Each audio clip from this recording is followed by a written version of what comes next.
أعوذ بالله من الشيطان الرجيم بسم الله الرحمن الرحيم وقالوا لولا يأتينا بآية من ربه أولم تأتهم بينة ما في الصحف الأولى ولو أنا أهلكناهم بعذاب من قبله لقالوا ربنا لولا أرسلت إلينا رسولا فنتبع آياتك من قبل أن نذل ونخزى قل كل متربص فتربصوا فستعلمون من أصحاب الصراط السوي ومن اهتدى۔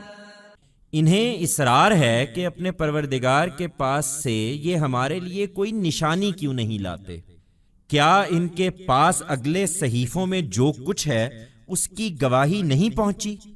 اگر ہم ان کو اس سے پہلے ہی کسی عذاب سے ہلاک کر دیتے تو یہ کہتے کہ پروردگار تو نے ہمارے پاس کوئی رسول کیوں نہ بھیجا کہ ذلیل و رسوا ہونے سے پہلے ہم تیری آیتوں کی پیروی اختیار کر لیتے۔ ان سے کہو کہ ہر ایک منتظر ہے تو تم بھی انتظار کرو، پھر عنقریب جان لوگے کہ کون سیدھی راہ پر چلنے والا ہے اور کون برسرے غلط ہے اور کون منزل تک پہنچا اور کون راہ سے بھٹک گیا ہے۔ They insist, why does he not bring a sign from his Lord for us? Has not the testimony of what they have in the earlier scriptures reached them? Had we destroyed them even before this through some torment, they would have said, Lord, why did you not send a messenger to us that we may have followed your revelations before being humiliated and disgraced?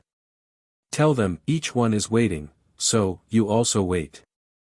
Then soon you will know who is treading the right path and who the wrong one and who has reached the destination and who has wandered astray.